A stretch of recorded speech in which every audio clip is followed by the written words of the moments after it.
तो प्यारे विद्यार्थियों, सबसे पहले हम लोग बात कर लेते हैं विलेन के बारे में। विलेन है क्या? जैसा कि आप सभी जानते हैं, अभी पिछले कक्षाओं में पढ़े होंगे आपने कि विलेन क्या है। तो विलेन से पहले आप लोग जान लीजिए मिश्रण के बारे में। मिश्रण किसे कहते हैं? दो या दो से अधिक पदार्थों के मिलावट को जिसमें संरचनात्मक गुण अलग अलग हों और उन्हें मिला दिया जाए तो उस प्रकार प्राप्त होता है हमारा मिश्रण। अब मिश्रण प्राप्त हुआ तो मिश्रण होते हैं दो प्रकार के। कौन कौन? पहला होता है समांगी मिश्रण और दूसरा होता है विषमांगी मिश्रण। तो समांगी मिश्रण किसको कहेंगे और विषमांगी मिश्रण किसको कहेंगे? देखिए, समांगी मिश्रण, अभी देखिए बात कर रहे हैं मिश्रण पे, विलेन पे नहीं। और ये समांगी मिश्रण हमारे लिए जानना जरूरी है। तो जानते हैं समांगी मिश्रण होता क्या है। ध्यान दीजिएगा, मिश्रण में दो पदार्थ मिलाए जाते हैं। जो दोनों पदार्थ मिलाए गए हों और मिलाने के बाद दोनों पदार्थों से जो प्राप्त हमको मिश्रण प्राप्त होगा, वह मिश्रण इन दोनों पदार्थों के किसी एक पदार्थ के जैसे हो जाए। अब किसके जैसे हो जाए तो हम उसका नाम देंगे। तो जैसे अगर मान लीजिए कि हमने लिया चीनी और लिया पानी, हम लोग मिला देते हैं। तो मिला देने के बाद ये बन के तैयार होता है। तो इसका नाम हो जाता है चीनी प्लस पानी। ये मिलकर क्या तैयार होगा? शरबत। अब ध्यान दीजिएगा, इसमें दो चीजें हैं, चीनी और पानी। हम लोगों ने मिश्रण तो लिया है, मिश्रण में हम बालू, मिट्टी, कुछ भी लेकर, दो पदार्थों को लेकर के जिनके संगठन अलग अलग हो लेकर के हम लोग मिला देते हैं। तो हम लोग ने ले लिया ताकि हमको जो पढ़ना है विलेन, तो विलेन के अकॉर्डिंग हमने लिया है चीनी और पानी। तो चलिए समझते हैं। चीनी और पानी को मिलाने के बाद हमारे पास एक तैयार होगा शरबत। तो शरबत क्या है? शरबत हमारा होगा एक प्रकार का समांगीय मिश्रण, जिससे हम स्पष्ट रूप से कह सकते हैं कि चीनी और पानी को मिलाने पर एक अलग सा मिश्रण तैयार हुआ जिसे हम शरबत कहते हैं। अब इसमें चीनी और पानी में बात आता है कि समांगी मिश्रण में दो भाग होते हैं। समांगी मिश्रण को ही हम लोग कहते हैं विलेन। समांगी मिश्रण को ही क्या कहते हैं? विलेन। जिसमें कोई एक भाग द्रव हो, लेकिन नहीं भी होता है तब पर भी उसको विलेन ही कहा जाता है। तो ध्यान दीजिएगा, यहाँ चीनी और पानी को मिलाने के बाद बनता है शरबत। अब यहाँ चीनी क्या है? तो चीनी है हमारा विलेय। क्या है? चीनी है विलेय। और प्लस पानी क्या है? पानी जो घोल दे उसे बोलते हैं विलायक। तो ये पानी हो गया विलायक। और दोनों को मिलाने के बाद क्या बन के हमको निकला? जो हमें प्रोडक्ट निकलता है उसी को कहते हैं विलेन। आई होप कि आपको बहुत अच्छे से समझ में आया होगा। चीनी, देखिए, एक पदार्थ को दूसरे पदार्थ में घोला जाता है, प्राप्त तीसरा पदार्थ होता है। लेकिन शर्त यह है कि जो पदार्थ घोला गया हो, जो पदार्थ घोला गया हो वह कम होनी चाहिए, और वह कम है तो उसे कहेंगे विलेय। और जो पदार्थ, जिस पदार्थ में घोला गया हो, जिस पदार्थ में घुला हो, वह कहलाता है विलायक। जैसे इसमें हुआ पानी, चीनी और पानी के मिश्रण में हो जाता है शरबत। वरना अगर यही चीनी की मात्रा बढ़ा दी जाए, चलिए बदल देते हैं, पहला कर देते हैं पानी थोड़ा सा, और उसमें चीनी की मात्रा हमने क्या कर दिया? बढ़ा दिया। तो इससे क्या प्राप्त होगा? इससे प्राप्त होता है सीरा, जिसको कहते हैं, सॉरी, जिसे कहते हैं चाशनी। आप लोग नाम पढ़े होंगे, सुने होंगे, गांवों में कहा जाता है चाशनी। इसको अंग्रेजी में कहते हैं सिरप। इसे सिरप कहते हैं। ठीक, तो चलिए, तो देखिए यहां पे हमने क्या किया? विलेय की जगह, यानी मात्रा जिसकी कम हो, कम किसकी है? पानी की। विलायक की जगह पे चीनी ले लिया, यानी मात्रा किसकी है? ज्यादा, चीनी की। क्या बनेगा? शरबत नहीं, इसमें बनेगा चाशनी, जिसे हम लोग सीरा भी कहते हैं, चीनी का सीरा। ठीक, तो आई होप आपको यह समझ में आया होगा। तो चलिए नेक्स्ट अब हम बात करते हैं कि विलेय और विलायक के बारे में तो हो गया।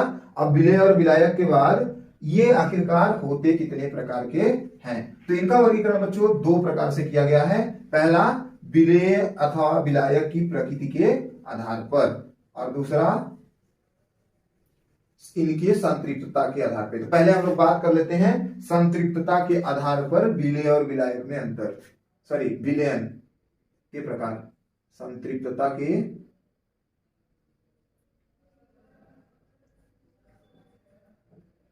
आधार पर वर्गीकरण, किसका? संतृप्तता के आधार पर वर्गीकरण। चलिए बच्चों, तो अभी हम बात करेंगे विलयन का वर्गीकरण किसके आधार पे, संतृप्तता के आधार पे। क्या होता है ये संतृप्तता, तो चलिए समझते हैं। ध्यान से दिखेगा कि एक समय ऐसा आता है, कंडीशन देखिए, ये बहुत पूछता है संतृप्त विलयन किसे कहते हैं, संतृप्तता किसे कहते हैं। तो आप लोग कापी और पेन लेके बैठिए, जो पॉइंट्स आपको समझ में आ रहे हैं वो पॉइंट्स तो आप नोट कर लीजिए, जो ना समझ में आ रहा है उन्हें भी नोट कीजिए और उन्हें कमेंट में कीजिए। फिर मैं आगे इसके जब एग्जाम पर्पज पे आप लोग को इसका रिव्यू कराऊंगा तो फिर आप लोग को पूरा रिव्यू करा के दिखा दूंगा और समझा दूंगा अच्छे से। चलिए अभी समझ लेते हैं संतृप्तता के आधार पे वर्गीकरण कैसे किया जा सकता है। तो संतृप्तता के आधार पे विलयन दो प्रकार के होते हैं, एक होते हैं संतृप्त विलयन, संतृप्त विलयन, दूसरा होता है असंतृप्त विलयन, और तीसरा होता है अति संतृप्त विलयन। ध्यान दीजिएगा,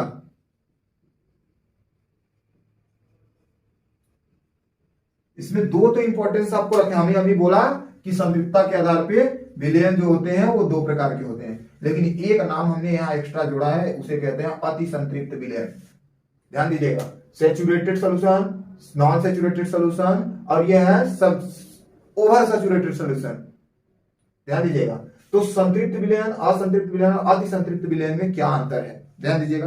विलयन ये पूछता है, बहुत ही ज्यादा इंपॉर्टेंट टॉपिक है, इसके लिए इंपॉर्टेंट है इस चैप्टर के लिए। संतृप्त विलयन क्या होती है, तो ध्यान दीजिएगा, यदि हम नमक और पानी ले लेते हैं, नमक और पानी, देखिए हम क्वेश्चन में एग्जांपल वही लेंगे जो आपके सामने या आपको अपने बिहेवियर में आराम से मिल जाए। तो ध्यान दीजिएगा, नमक और पानी हमने लिया और क्या करते हैं, एक बीकर लिया और बीकर में नमक पानी को घोलना शुरू किया। हमने यहां तक पानी भर दिया, नमक डाला, घोला। एक समय ऐसा आएगा कि ये नमक पानी में घुलना बंद हो जाएगा। कब, ध्यान दीजिएगा, हम इसको कोई ताप नहीं लगा रहे हैं, हमने बीकर में केवल पानी लिया है और बस घोलना शुरू कर दिया।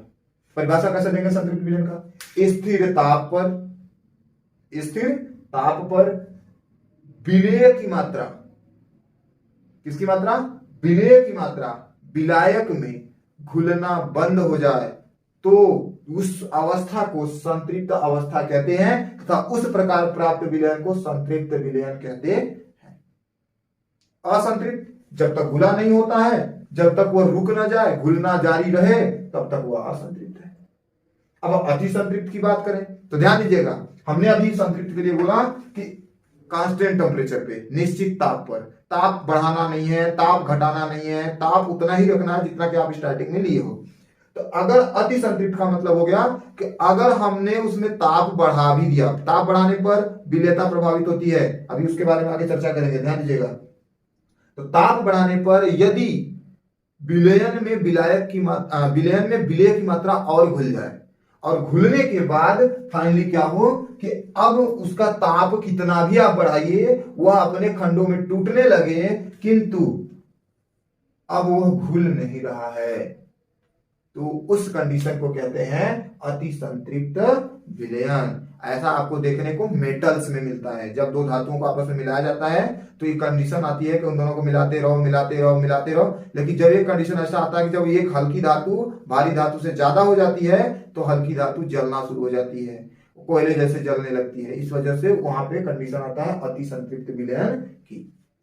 ठीक, नेक्स्ट अब हम बात करेंगे कि विलयनों के प्रकार किस अवस्था पे, विलयन और विलायक के भौतिक अवस्था के आधार पे। नेक्स्ट बात करते हैं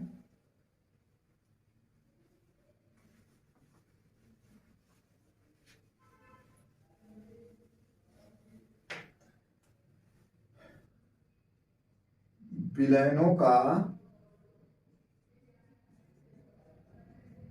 वर्गीकरण में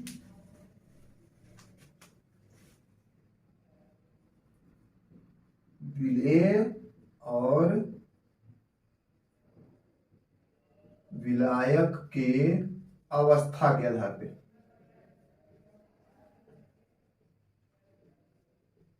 ध्यान दीजिएगा बेटा, इसमें से आपको एक नंबर का क्वेश्चन 100% आएगा, एक नंबर का क्वेश्चन। अब पेपर किस में आएगा ये मैं नहीं कंफर्म कर सकता, हाँ एग्जाम टाइम आते आते मैं आपको ये कंफर्म करके बता दूंगा कि किस टाइम में किस पेपर में आने वाला है ये एक नंबर का क्वेश्चन। तो ध्यान दीजिएगा, इसमें एक नंबर का क्वेश्चन आएगा, क्या आएगा विलेय में, ध्यान दीजिएगा।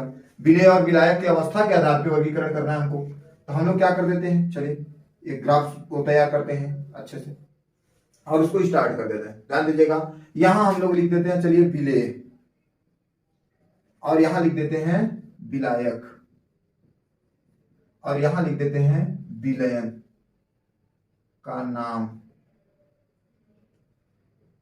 ध्यान दीजिएगा, विलेय, विलायक और विलयन का नाम।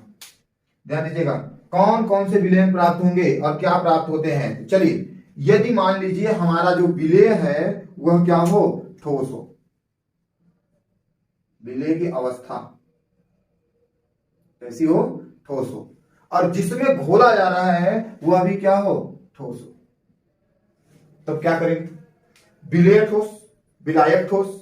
तो विलयन का क्या अवस्था होगी, तो जो होगा वह भी होगा, पहले तो इसको कहेंगे क्या, तो ये होंगी, जैसे एग्जांपल अगर भी ले लें, विलयन का नाम अथवा एग्जांपल कर देते हैं। एग्जांपल में क्या आएगा, देखिए विलयन का नाम में क्या हो सकता है, जैसे ये हो सकता है, देखिए ठोस को मिलाया गया है, ठोस में क्या प्राप्त होगा, मिश्र धातु। क्या, मिश्र धातु। क्यों, क्योंकि धातुओं का ही तो ठोस बनाया जा सकता है। कांच, ध्यान दीजिएगा, वो ठोस तो नहीं आता। कांच, कुछ लोग कहेंगे सर सिलिका मिलाया जाता है रेत में और कांच में, तो वो भी तो मिश्रण एक प्रकार का हुआ, विलयन हुआ, नहीं, वह ठोस नहीं है। वह एक प्रकार का ठोस की तरह दिखता तो है, मगर वह एक प्रकार का द्रव है वह, लेकिन क्यों, क्योंकि उसका जो कंसंटेंसी होता है, यानी बहने की जो क्षमता होती है, वो बहुत ही स्लो होती है, वो धीरे धीरे बहता है। कभी बहुत लगभग 100 साल 200 साल अगर कांच कहीं रखा है तो देखोगे आप, तो नीचे के साइड में थोड़ा सा भारी ज्यादा हो जाता है, ऊपर के साइड कम हो जाता है, इसीलिए उसे अतिशीतल द्रव कहते हैं। ध्यान दीजिएगा, तो पहला हुआ ठोस का, ठोस में बनता है क्या, मिश्र धातु। दूसरा आता है कि ठोस का, देखिए विलेय का है ठोस, ठोस घुला है, किसमें घुला है बेटा, द्रव में। क्या बनेगा, ठोस द्रव में घुला है तो क्या बन सकता है, देखिए चीनी हो और घुला हो पानी में, तो क्या बनेगा, शरबत। इसको कहेंगे क्या, इसको कहेंगे द्रव साल। क्या कहते हैं, द्रव साल। ठीक। तीसरा आता है, ध्यान दीजिएगा, कोई भी ठोस, ठोस में हो गया, ठोस द्रव में हो गया, अब ठोस गैस में घुला हो, कोई ठोस कहां घुला हो, गैस में। चलिए एग्जाम्पल के बारे में हम खाली जान लेते हैं, नाम तो हम बोलते जाएंगे। जैसे मान लीजिए कोई ठोस है, गैस में घुला हो, आप बता सकते हैं, हाँ, जैसे एग्जाम्पल में ठोस का गैस में क्या घुला हो सकता है भाई, कोई पत्थर हो, अगर वो धुआं में उड़ गया हो, धूल उड़ हो सकता है, लेकिन धूल भी कुछ देर बाद नीचे बैठ जाएगा, मिक्सचर नहीं तैयार हुआ, विलयन नहीं होता। विलयन किसे कहें, विलयन का एक गुण होता है कि विलयन काफी लंबे समय तक उसी अवस्था में रह सकता है, अपने मिश्रित अवस्था में, तो यहाँ पे ये तो नहीं होगा। तो क्या हो सकता है, हाँ, कार्बन डाइऑक्साइड, धुआं, धुआं हो सकता है, तो ये हुआ धुआं। और क्या हो सकता है, इसको क्या कहेंगे, एरोसॉल। क्या कहेंगे, एरोसॉल। देखिए ये ठोस है, जहां जहां ठोस घुल जाए सब साल ही होते हैं, टोटल को मिला के कहते हैं साल। क्या तैयार होगा, सॉल। गुड। अब आगे नेक्स्ट में बात करते हैं, जैसे द्रव का, द्रव, द्रव का घुला होगा किसमें, ठोस में। चलिए हम केवल किसको चेंज कर रहे हैं, विलेय को। द्रव किसमें घुला है, ठोस में। क्या हो सकता है, द्रव घुला हो ठोस में। फॉर एग्जाम्पल, एग्जाम्पल आप लोग को होमवर्क में है, आप लोग लिखिए, कमेंट कीजिए। हाँ, ऐसे कमेंट कीजिएगा कि द्रव का ठोस में घुलने के बाद क्या बन सकता है। मैं जैसे 2 बता दे रहा हूं, और आपको जितने आए आप बता सकते हो। जैसे हम लोग मान लेते हैं दही, पनीर, ये सब क्या है, दही में क्या होता है, अंदर पानी होता है, अंदर देखो ये है, ये बाहर है, सॉरी ये कम है, ये ज्यादा है। कम कौन होता है, जो अंदर होता है, तो अंदर वाला कम है और बाहर वाला ज्यादा है। पनीर में ऐसा देखने को मिलता है, दही में भी ऐसा देखने को मिलता है। दही हो गया, पनीर हो गया, और जेलीज वगैरह हो गए। अब नेक्स्ट आप लोग बताएंगे, द्रव का द्रव में, द्रव का द्रव में, ठोस का ठोस, द्रव का ठोस में हुआ, द्रव का द्रव में। ये भी आपका होमवर्क। इसी तरीके से आप 9 के 9, ठोस का ठोस में, ठोस का द्रव में, ठोस का गैस में, गैस द्रव का ठोस में, द्रव का द्रव में, और द्रव का गैस में भी बताएंगे। चलिए द्रव का गैस में, ये आप बताइए, होमवर्क है। ठीक, ये द्रव द्रव का द्रव हो गया तीनों। अब यहां चेंज कर देते हैं, गैस के बारे में बात कर लेते हैं। चलिए गैस का ठोस में, कोई गैस हो और घुला हो किसमें, ठोस में। सबसे मोस्ट इंपॉर्टेंट, इसका एग्जाम्पल बहुत ही शानदार पूछा जाता है। एग्जाम्पल बताइएगा, कोई भी गैस है और किसमें घुला हो, ठोस में। जैसे कोई गैस ठोस में घुली होनी चाहिए। और एग्जांपल्स हो सकते हैं इसके, जैसे प्यूमस, पत्थर। देखे होंगे आप लोग प्यूमस पत्थर, कहाँ देखे होंगे, कुछ लोग को ध्यान नहीं आ रहा होगा तो आप लोग झावा ईटा, झावा ईट बोलते हैं, झावा ईट। या आप लोग पत्थर, जो रामेश्वर पुल बना है उसके उधर जो पुल है, पत्थर है, वो सब क्या है, प्यूमस पत्थर, उसको प्यूमस कहते हैं। तो उसी टाइप के ये क्या होते हैं, जब कहीं ज्वालामुखी वगैरह से निकले हुए होते हैं तो इसके अंदर क्या होते हैं, गैसें इंक्लूड होती हैं, और वो गैसें बाहर निकल जाती हैं। तो अंदर से, जब अंदर से बाहर निकलेंगी तो वो क्या होंगे, इसी प्रकार से टोस्ट, टोस्ट खाने वाला टोस्ट होता है वो टोस्ट। तो ये सब क्या है, ये सब हमारे गैस के ठोस में, गैस घुला है इनके अंदर ठोस में, क्योंकि ठोस की मात्रा ज्यादा है और गैस की मात्रा कम। इसी प्रकार से आप तीनों और इसके बताएंगे।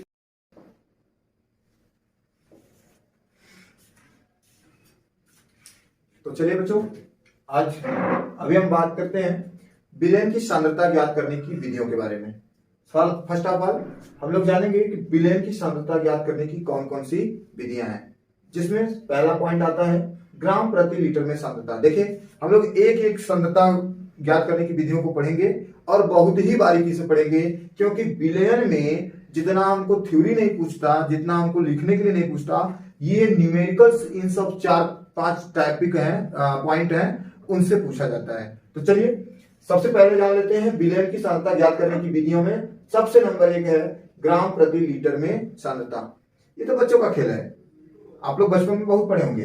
क्या, ग्राम प्रति लीटर में सांद्रता कैसे ज्ञात की जाती है। चलिए जान लेते हैं कि ग्राम प्रति लीटर में सांद्रता कहते किसको हैं। फर्स्ट सबसे पहले परिभाषा जान लेते हैं, ध्यान दीजिएगा। ग्राम प्रति लीटर क्या है कि किसी विलयन की, ये मान लो कोई विलयन की बात होगी, क्योंकि सांद्रता ज्ञात करनी है। सांद्रता फर्स्ट शब्द जान लो, गाढ़ापन। सांद्रता किसको कहेंगे, गाढ़ापन। कि हमारे जो विलायक है, विलायक में कितना विलेय घुला है, इसी को सांद्रता, माने दोनों को घोलने के बाद गाढ़ापन होगा। चीनी ज्यादा कर दोगे मीठा ज्यादा हो जाएगा, चीनी कम मीठा कम, तो वही चीज है सांद्रता। तो चलिए समझ लेते हैं कि ग्राम प्रति लीटर किसे कहते हैं। तो हमने बोला कि ग्राम पर लीटर, यानी 1 लीटर में क्या किया, 1 लीटर विलयन, 1 लीटर विलयन में उपस्थित विलेय के ग्राम का मान। मतलब कि 1 लीटर विलयन हमारे पास है, उसमें विलेय कितना ग्राम घुला है उसको हमें कैलकुलेट कर लेते हैं, इसी को कहते हैं ग्राम प्रति लीटर में सांद्रता। अब आपको बच्चों का गेम लग रहा होगा कि तो हम बचपन में ही पढ़ दिए थे सर, अभी आप क्या बता रहे हैं। ठीक है, तो चलिए ग्राम प्रति लीटर में सांद्रता ज्ञात करने के क्या फार्मूला बना सकते हैं हम लोग। देखिए अभी हम लोग फार्मूला बनाते हैं, यहाँ पे सीख लेते हैं, फार्मूला बनाना सीख लो यार, सब कुछ हो जाएगा कोऑपरेट। चलिए ग्राम प्रति लीटर में सांद्रता कैसे ज्ञात करेंगे, इसके लिए क्या फार्मूला है, कैसे बनाएंगे। तो इसके लिए फार्मूला आएगा विलेय का भार ग्राम में, विलेय का भार किसमें, ग्राम में, बटे विलयन का आयतन, विलयन का आयतन किसमें, आयतन तो लीटर में होता है सर, फिर लीटर में। अर्थात 1 लीटर विलयन में विलेय कितना ग्राम घुला है, उसी को कहते हैं ग्राम प्रति लीटर में सांद्रता। गुड, समझ में आ गया होगा आपका। तो चलिए एक हमारे पास यहाँ पे क्वेश्चन है, प्रॉब्लम है, इस प्रॉब्लम को सॉल्व करते हैं। देखिए बहुत ही इंपॉर्टेंट प्रॉब्लम रहा है पिछले क्वेश्चन पेपर्स में। NaOH सोडियम हाइड्रोक्साइड है के 500 ml में, ध्यान दीजिएगा, NaOH के, NaOH विलयन के 500 ml में इसके 50 ग्राम घुले हैं, किसके, NaOH के। यानी 500 ml हमारे पास क्या है, विलयन है, और कितना घुला है, 50 ग्राम घुला है। तो इसकी सांद्रता ग्राम प्रति लीटर में ज्ञात कीजिए। चलिए सॉल्व करते हैं। सॉल्व करेंगे तो क्या होगा, देखिए NaOH विलयन के 500 ml में, कितने ml में, 500 ml है, यानी विलयन का आयतन कितना है, आयतन, विलयन का आयतन, बराबर 500 ml। हमको किस में चाहिए? विलयन का आयतन लीटर में, अर्थात 1/2 लीटर। कहोगे सर आप आधा लीटर भी 0.5 भी लिख सकते थे। लिख दो, जो मर्जी करे वो लिख दो। यहाँ हाफ हमने लिख दिया। नेक्स्ट क्या करेंगे? अब क्या चाहिए? विलेय का भार। विलेय कहाँ है इसमें ढूंढो तो। विलेय यही है। कितना है ये? 50 ग्राम है। तो कितना हो गया विलेय का भार? विलेय का भार बराबर 50 ग्राम हो गया। हमको ये लीटर में मिल गया, ये ग्राम में मिल गया। और क्या चाहिए? कुछ नहीं। सॉल्व कर दो क्वेश्चन को। तो आ जाएगा यहाँ ग्राम प्रति लीटर में सांद्रता बराबर विलेय का भार ग्राम में 50 ग्राम बटे विलयन का आयतन लीटर में। आयतन लीटर में कितना है? 1/2। हम डायरेक्ट कर देते हैं। चलिए लिख देते हैं। इतना हो गया। अगर इसको काटना चाहें तो और भी काट सकते हैं, लेकिन अभी काटेंगे नहीं, अभी सॉल्व कर देते हैं। ठीक, बराबर इसको सॉल्व करेंगे। सब लोग जानते हो, अगर भाग दिया जा रहा है तो गुणा करके उलट दो, सॉरी गुणा करके उलट दो, 2/1 बराबर क्या हो जाएगा? 50 गुना 100 ग्राम प्रति लीटर। ये आपका हो गया आंसर। यानी अगर आप वैसे बचपन में जानते हैं, बचपन में भी आप मुझवानी भी बता सकते थे कि 500 ml में अगर सर 50 ग्राम गुला है तो 1 लीटर में 10 दुगना कर दीजिए, 100 ग्राम गुला होगा।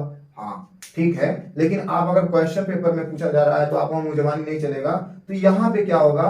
मौखिक रूप से वहां नहीं चलने वाला है। यहाँ पे आपको क्वेश्चन को लिखने और सॉल्व करने का तरीका मालूम होना चाहिए। ठीक है बच्चों, इसे एकक विधि द्वारा भी आप सॉल्व कर सकते थे।